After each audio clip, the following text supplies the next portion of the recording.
Tendríamos que tener una hora para hablar solamente de su currículum, pero quiero centrarme en algunos aspectos muy importantes que Alba por los caminos que Alba ha transitado.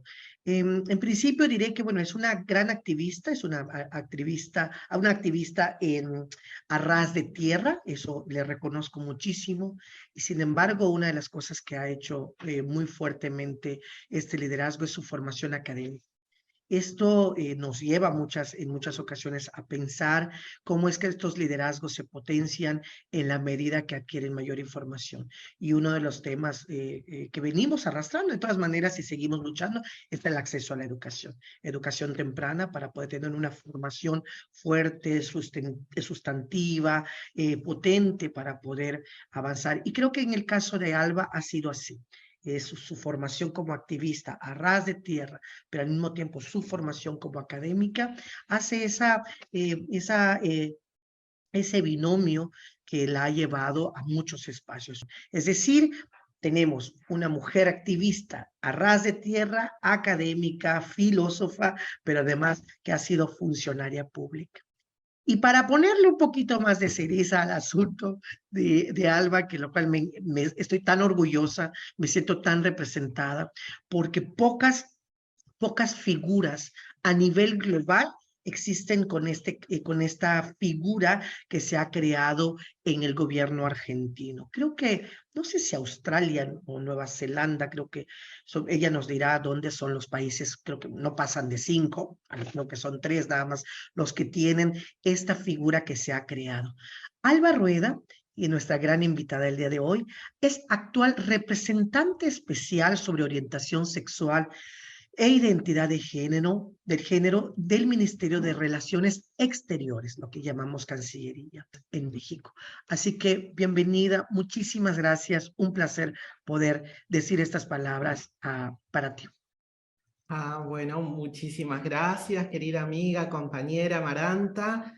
Muy buenos días a todas, a todes, a todos. ¿Qué tal? Bueno, hermosa la presentación, sobre todo por el afecto, ¿no? Yo siento, por supuesto, que los lazos de militancia están tan involucrados con nuestras relaciones interpersonales, con afectivas y con agendas políticas, por supuesto. Todo eso confluye en el vínculo con Amaranta, así que realmente un gusto que me hayas presentado y sobre todo afectivamente.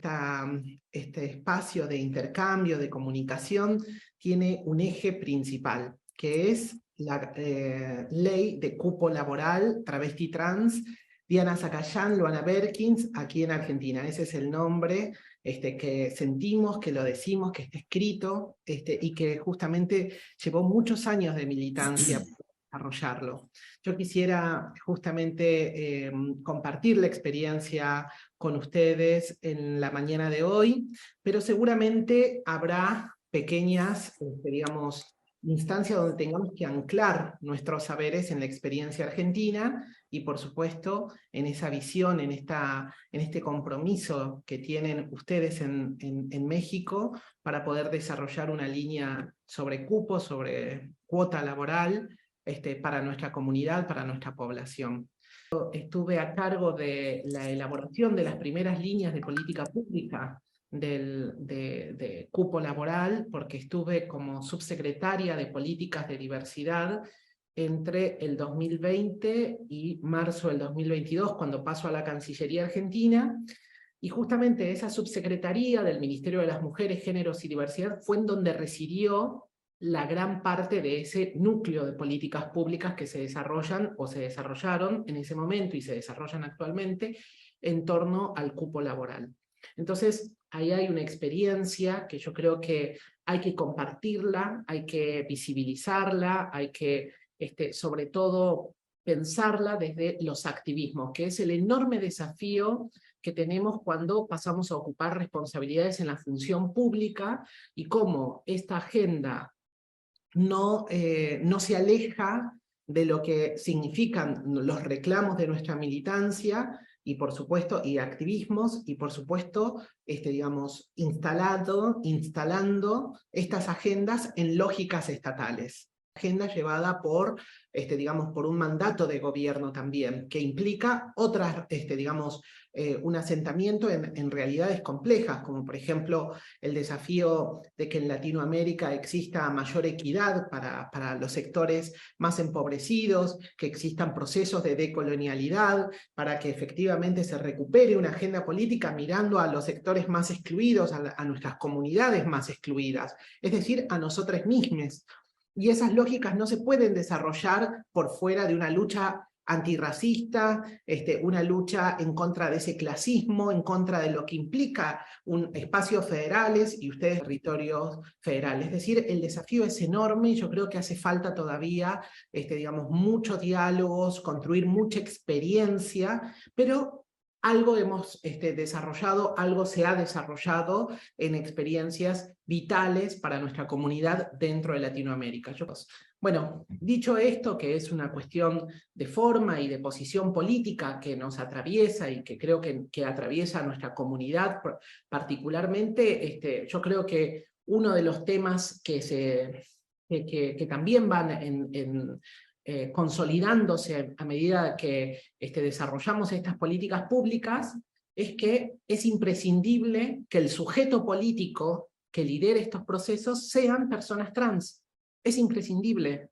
Nadie como nosotros tiene la prioridad y la urgencia de que efectivamente exista acciones afirmativas por parte del Estado y que se cumplan, y que además de que se cumplan, cambien las lógicas, digamos, cis, hetero, binarias y patriarcales que anidan en las lógicas estatales. Entonces, esas son las prioridades que efectivamente hacen que, digamos, hablar de cupo sea tirar de un hilo que abre todo un escenario mucho más amplio y que implica, entre otras cuestiones, justamente el desafío de romper con lógicas binarias, patriarcales, machistas, de violencia, de discriminación, que anidan en las lógicas estatales. No solo en el modo en el que se hacen las políticas públicas, sino que nosotras, que ya tenemos una experiencia de incluir a compañeras y compañeros y compañeres trans dentro de los espacios laborales, las resistencias que se generan, las situaciones de discriminación, de violencias, digamos, el solapamiento, los enormes desafíos también de nuestra comunidad que ha sido tantos años excluida y que hoy se encuentra, digamos, con el desafío de asumir un empleo formal y cuáles son las brechas que se generan en este espacio, tanto en materia educativa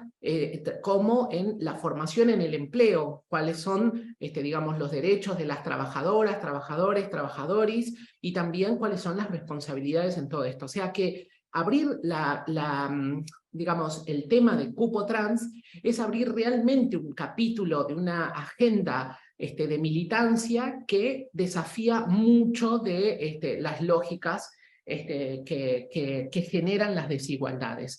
Yo quisiera principalmente agradecerle a la coalición mexicana LGBTI+ en México por recibirme, por brindar este puente para que efectivamente desarrollemos un diálogo productivo que nos permita mejorar también nuestras agendas políticas, fortalecernos, encontrarnos, luchar contra las lógicas que generan las muertes tempranas, la violencia y la discriminación, y además abrazar un horizonte de políticas públicas. Así que bueno, este es digamos, el encuadre de este diálogo.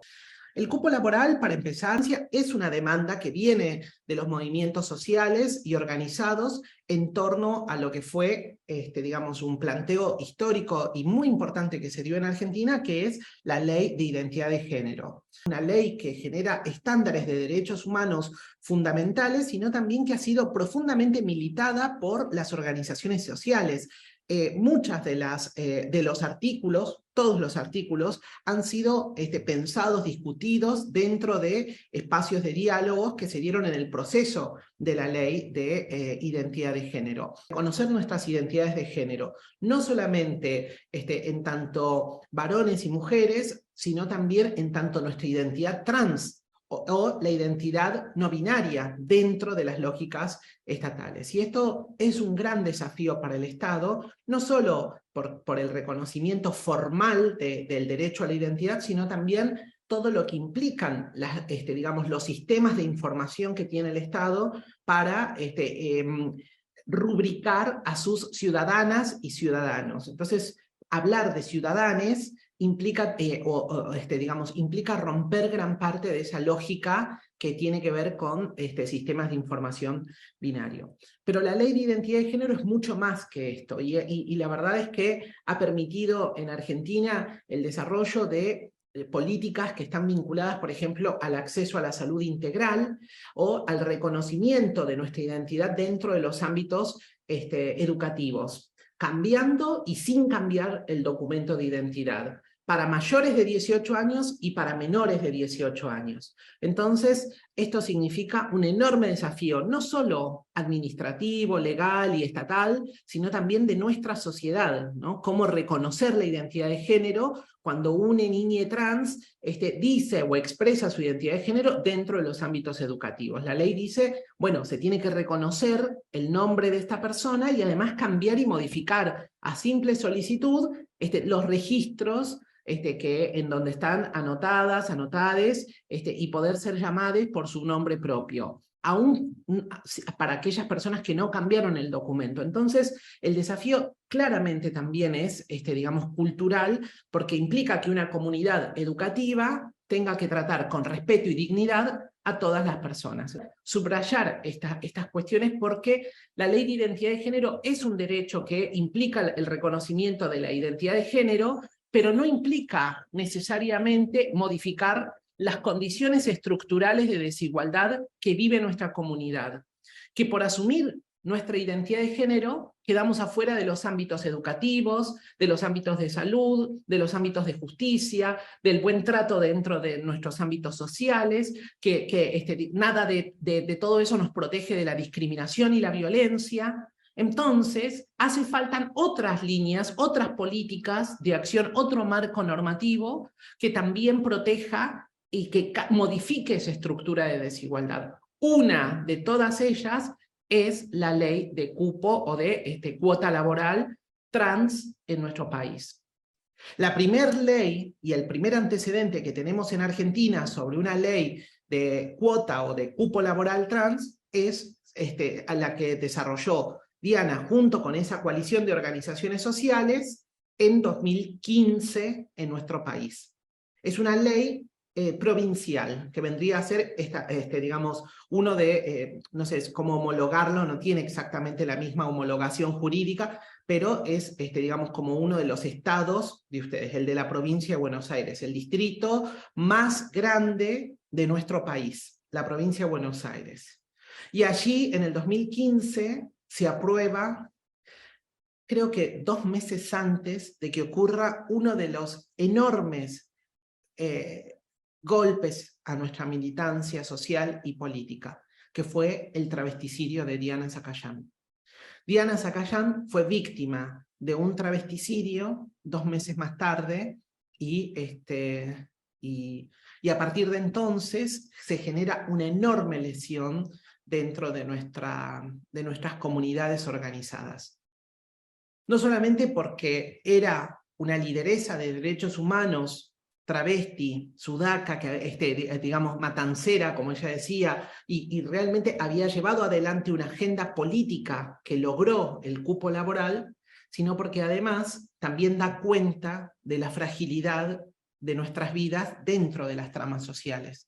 Y yo creo que este es uno de los puntos de la urgencia, de por qué es urgente que tengamos leyes que nos protejan, que haya políticas públicas reales y efectivas que nos cuiden, y que realmente nosotros tengamos que organizarnos y dialogar, porque realmente la expectativa de vida, los transfemicidios, la violencia estructural, las condiciones de desigualdad, son agendas que llevan un tiempo y la vida de muchas, muchos y muchos compañeros.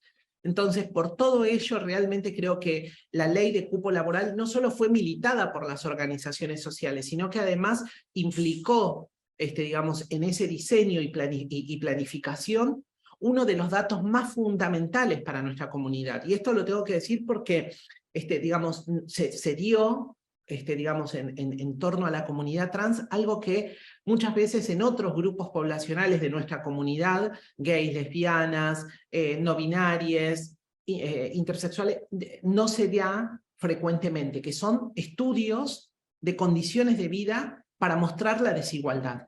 Es decir, acá además se generó evidencia de esa desigualdad. Muchas organizaciones sociales sacaron estudios sobre población trans, y el primero de todo esto lo hizo Loana Berkins en el año 99 en la ciudad de Buenos Aires, con entrevistas a 140 travestis de la ciudad de Buenos Aires. Después, en el 2006, 2007, 2012, incluso en el marco de la ley de identidad de género, con Diana trabajamos un estudio que fue el primer estudio que hace el Estado de la población trans en el municipio de La Matanza. 2016, 17, 19, 20, estudios que ya tenían una dimensión, digamos, provincial o regionales. Todos esos estudios dan cuenta justamente de la enorme desigualdad que vive nuestra comunidad, algo que no es nuevo para nosotros.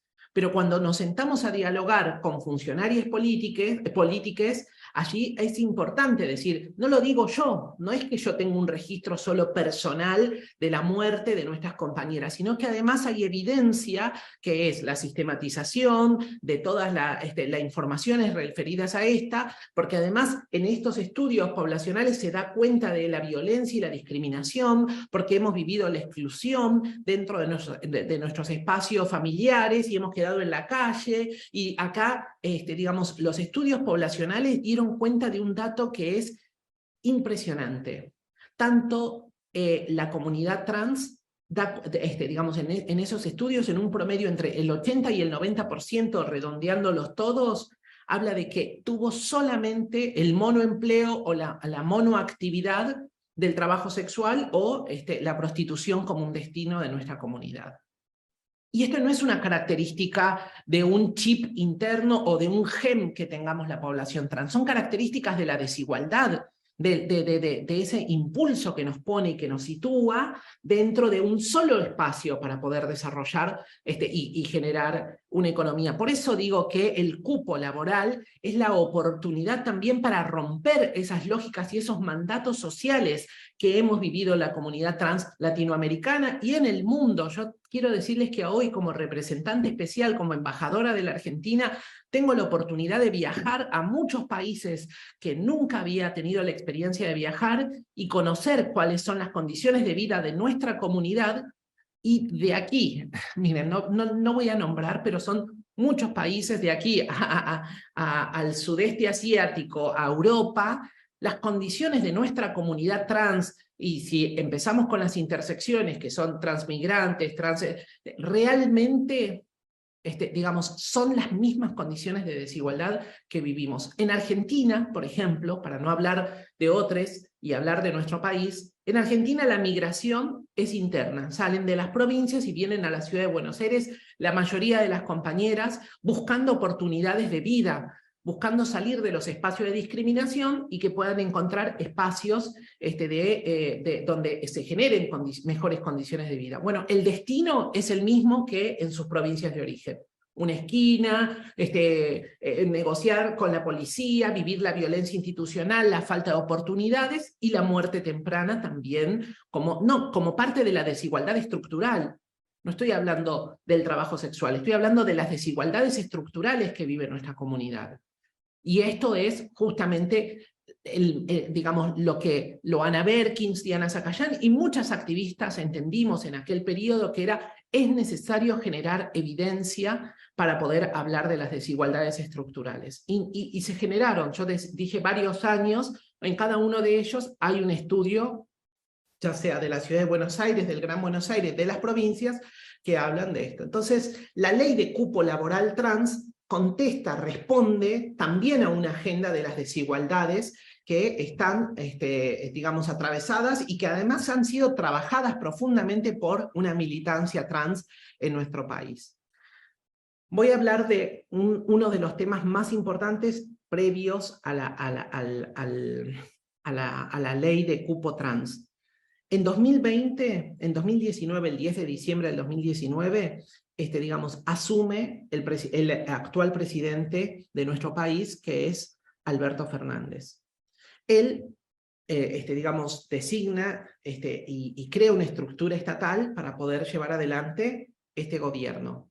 Entre esa generación de acciones políticas está la creación del Ministerio de las Mujeres, Géneros y Diversidad a nivel nacional. Yo sé que no todos los países tienen Ministerio de Mujeres, Géneros y Diversidad. Y también sé que muchos países ya tienen Ministerio de Mujeres, Géneros y Diversidad o Ministerio de las Mujeres hace muchos años. Pero realmente lo que estoy viendo y conociendo a través de la experiencia que tengo bueno, de embajadora, de tener que ir a otros países y hablar al respecto, ha sido realmente ver que muchas de los ministerios latinoamericanos de las mujeres hacen una doble selección, dobles indicadores acerca de las políticas para las mujeres y las políticas para LGBT. Y eso creo que realmente es algo que nuestra comunidad va a tener que plantear seriamente en la necesidad de transversalizar nuestras agendas dentro de las lógicas de los ministerios. Me parece que la creación de una herramienta del Estado en la primera línea de las políticas públicas, como es el Ministerio de las Mujeres, Géneros y Diversidad, es fundamental para trabajar y para cambiar muchas de estas lógicas que yo decía no se hacen de manera individual, pero donde las personas trans sí son imprescindibles para desarrollarlas. Nosotros somos imprescindibles en el momento de hablar, no solo como sujetos políticos, sino para poder fijar prioridades. Si hay algo que yo veo en nuestro país respecto a la ley de cupo laboral, es que hay personas que lo toman como prioritarias y hay otras personas cis que no lo toman como prioritarias, que tienen otros tiempos para poder llevar adelante la implementación del cupo trans. Entonces, esto no puede ser sin nosotros.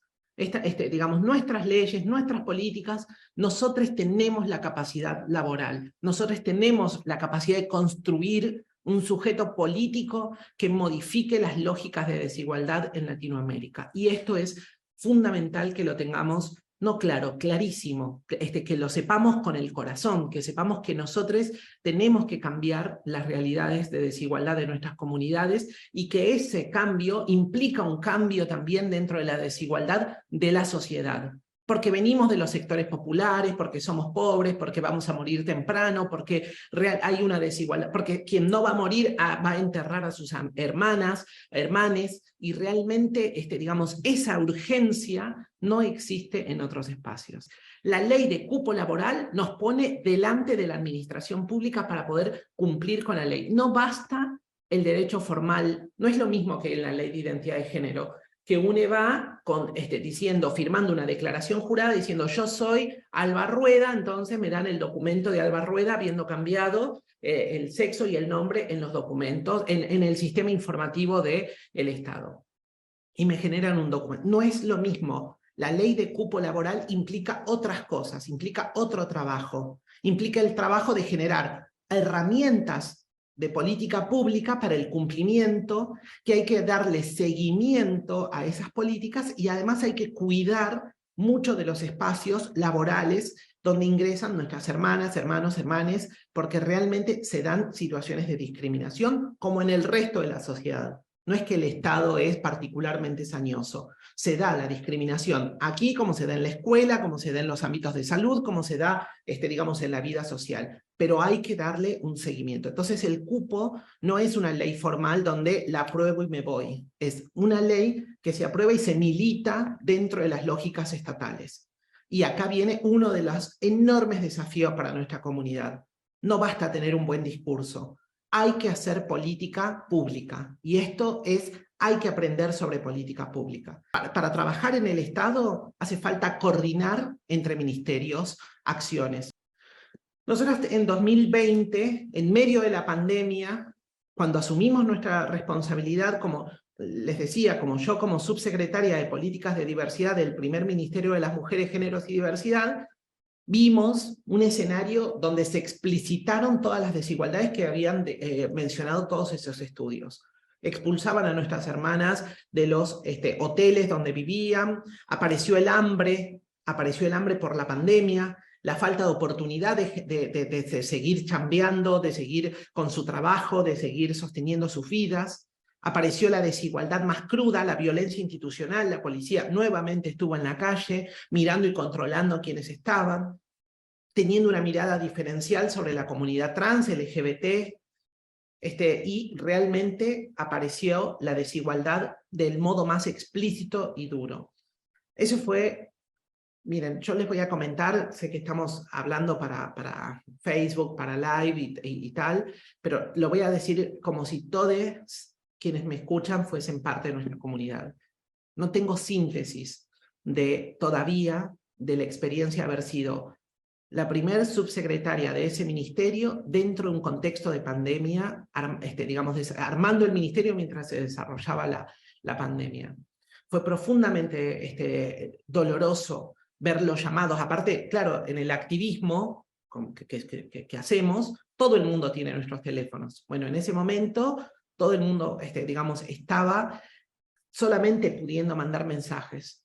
Y nosotras contratando personas por WhatsApp, armando un ministerio desde ahí y pensando esto. Entonces, en ese año se generaron políticas públicas que sí son importantes mencionar. Firmamos un convenio con el Ministerio de Desarrollo Social para poder incluir dentro de lo que son los programas sociales, es decir, las herramientas que generan un ingreso, digamos un salario social complementario, se llama, que es la mitad de un salario mínimo vital y móvil, para más de 6.000 personas trans en Argentina. Y ese convenio se firmó con el Ministerio, y el Ministerio sumó a más de 3.000 personas trans dentro de esto. Les quiero decir un dato para que tengan en cuenta. En 2019, el programa social que más abarcaba personas trans era 1.000.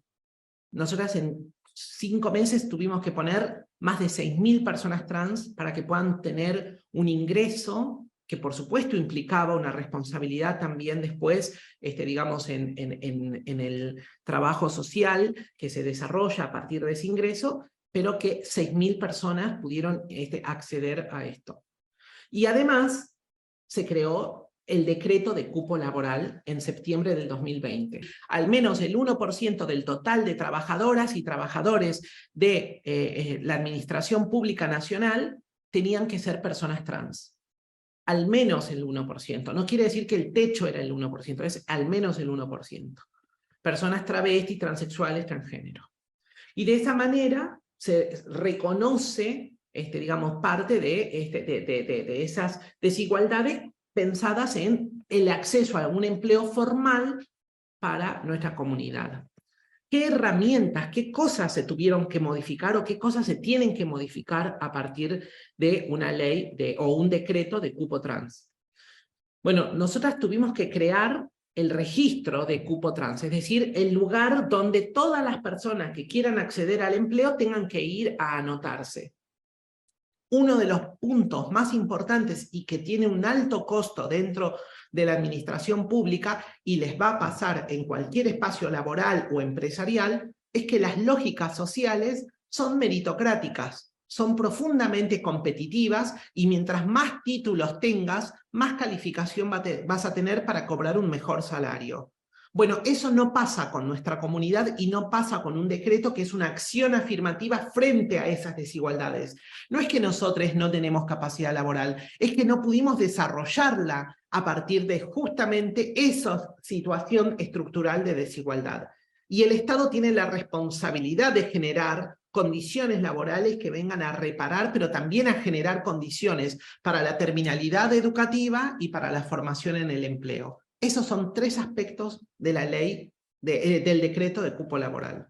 Al menos el 1% en la administración pública, terminalidad educativa y formación en el empleo. Para eso, el registro de cupo trans no tenía que ver justamente con inscribir a las personas trans en un registro único que se creó en el Ministerio de las Mujeres, que no es, digamos, un lugar donde las personas ponen su currículum. Porque la mayoría de nuestras compañeras y compañeros que viven esa desigualdad estructural no tienen currículum.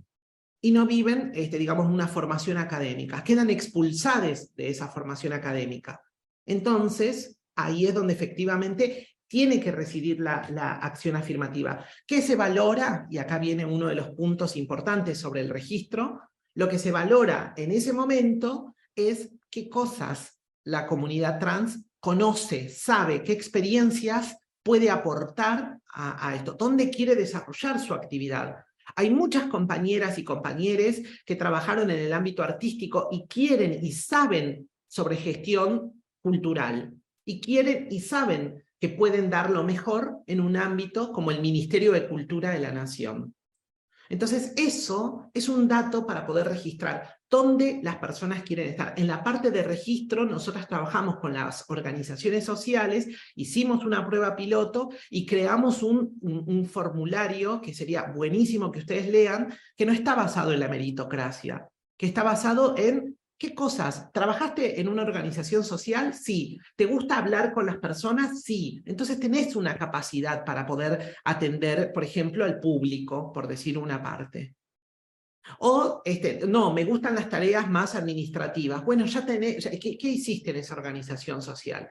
Y que se valore ese desarrollo de organización social como parte del CV de una persona.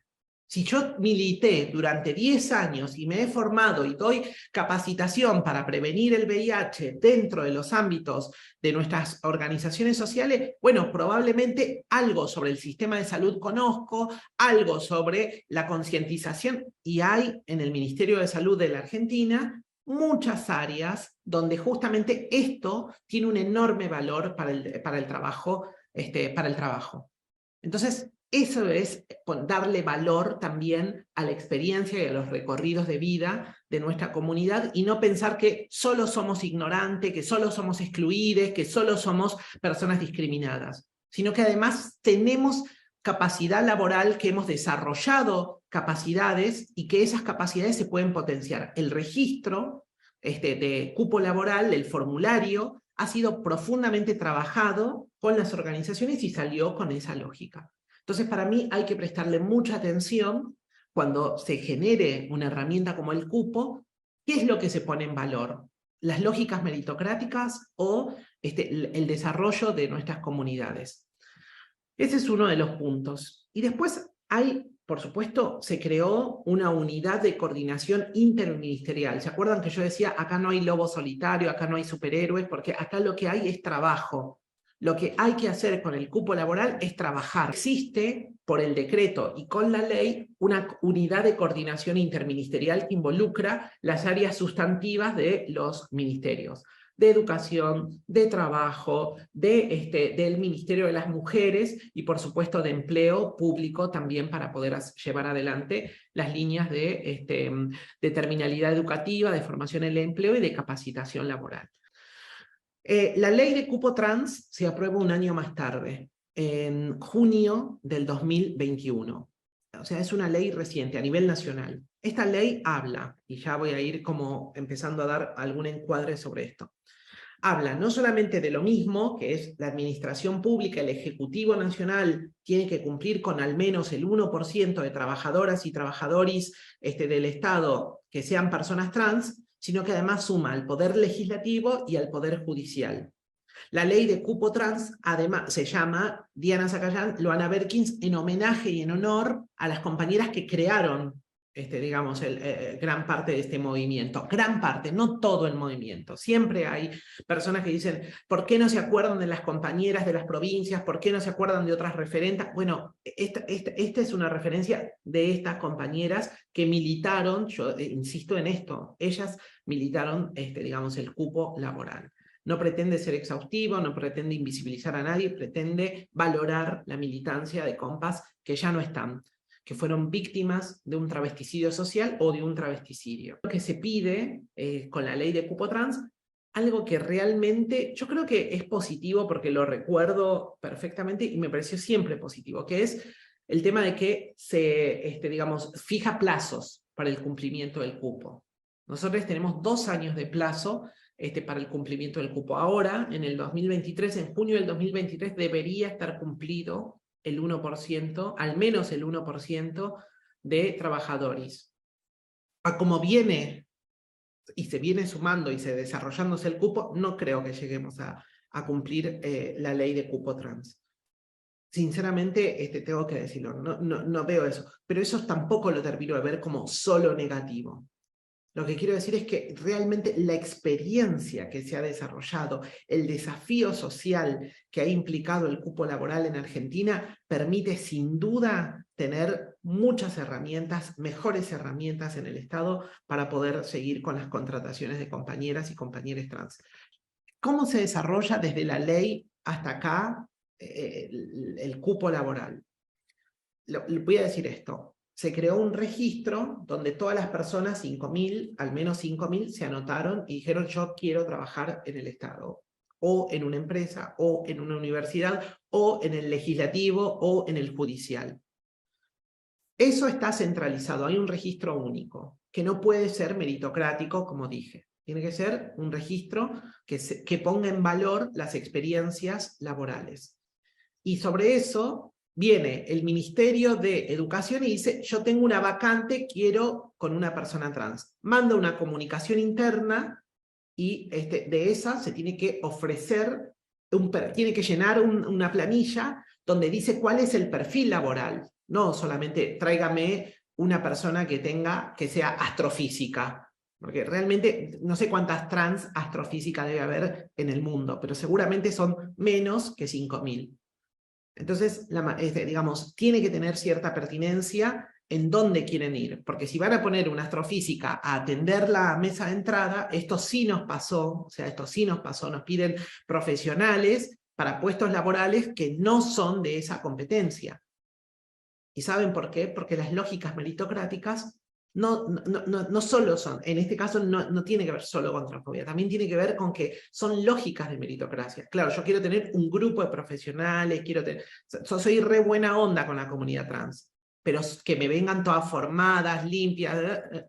Bueno, todo esto no es la ley de cupo laboral. La ley de cupo laboral es una acción afirmativa donde tenemos que hacer el enorme esfuerzo para poder sumar todo el tiempo compañeras que están justamente necesitando el acceso al empleo. Además tiene que haber canales de comunicación con estas compañeras, compañeros, compañeres que están trabajando y que tendrán muchas dudas, quizás una percepción, digamos, de mucha vulnerabilidad en el momento en el que entran porque nunca tuvieron un trabajo formal, porque seguramente esos temores están y existen, y habrá cosas fundadas y otras para decir, no, compa, esto no es por acá, o yo no lo veo por acá.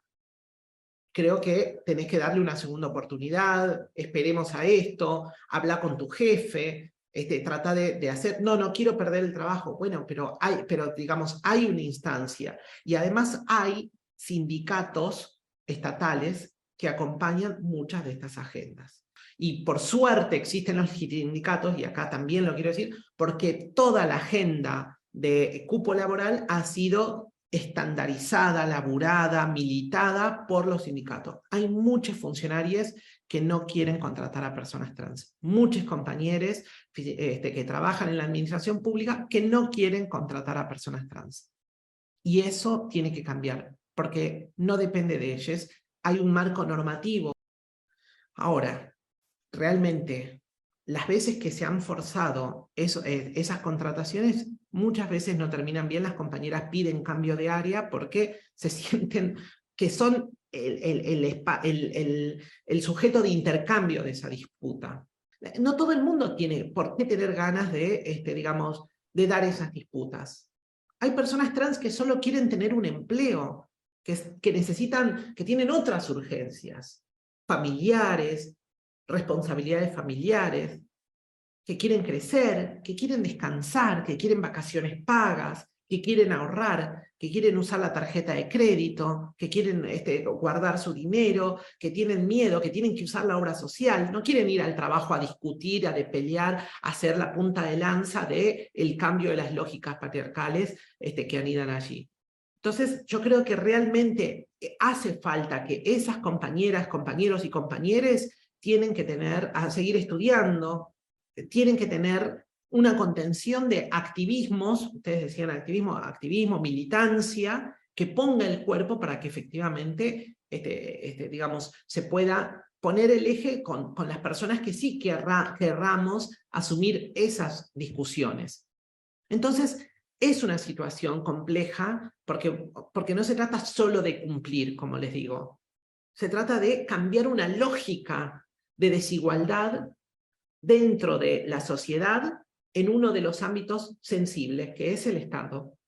Ese cambio de lógica significa un cambio cultural, no es solamente una ley, hay un cambio cultural que dar. Por eso yo decía y valoraba tanto la ley de Micaela, porque me parece que ahí es donde se da muchos de estos cambios culturales, con la concientización, con mayor espacio críticos, creando alianzas, creando espacios para que la comunidad trans pueda expresarse. Bueno, todo esto me parece que es parte de ese cuerpo, de ese espacio para poder dialogar también. Como que la información es fundamental, digamos, en este momento, en estos procesos. Yo lo viví así, la verdad es que, insisto,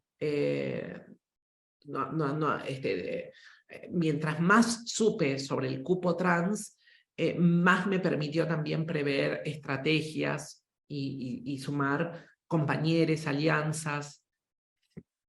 Entonces, yo creo que la ley es maravillosa, que permite cambiar y sumar y modificar y democratizar esos espacios. Miren, yo voy a cerrar con esto para decir, para mí, ¿por qué es fundamental la ley de cupo trans en toda Latinoamérica, en todo el mundo?